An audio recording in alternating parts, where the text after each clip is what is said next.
Benz, grabe ka naman. Bakit mo naman sinabi yun? Saksak puso tulo dugo ni Bernard niyan.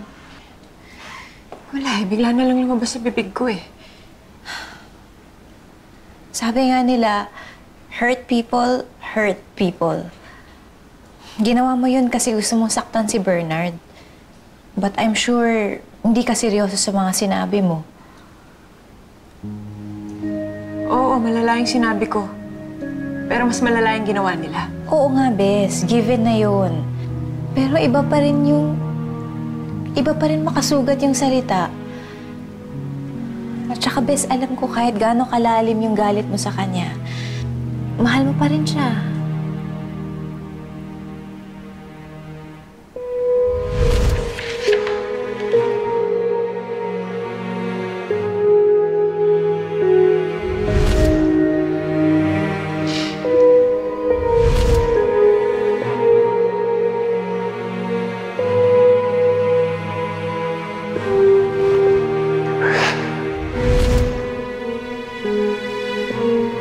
Bes, doon tayo tumaya sa love. Huwag sa galit. Parehas lang kayong talo kung galit yung paiiralin mo.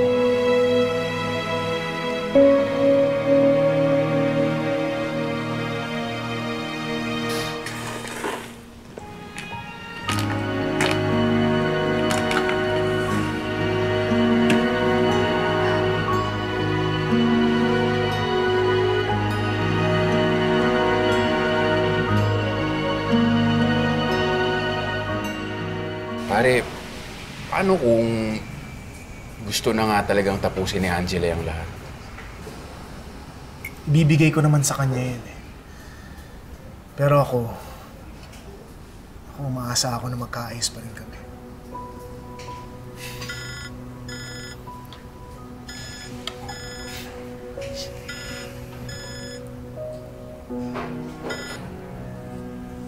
Angela, kumusta yung pakiramdam mo?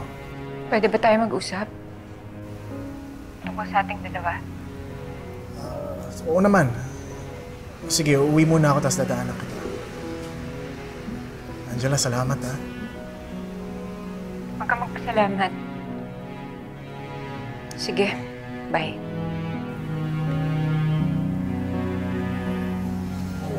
Okay yan.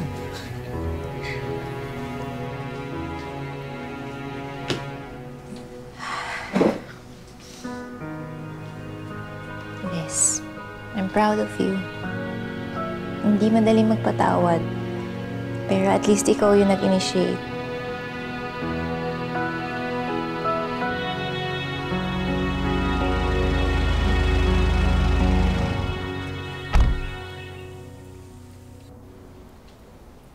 Coach ni Chloe yun ah.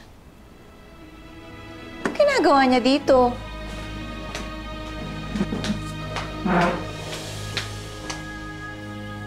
Ay, parang may naligaw na ahas dito. Ito po yung gubat. Jessie, gusto ko lang kausapin si Angela. Gusto ko mag-apologize sa kanya.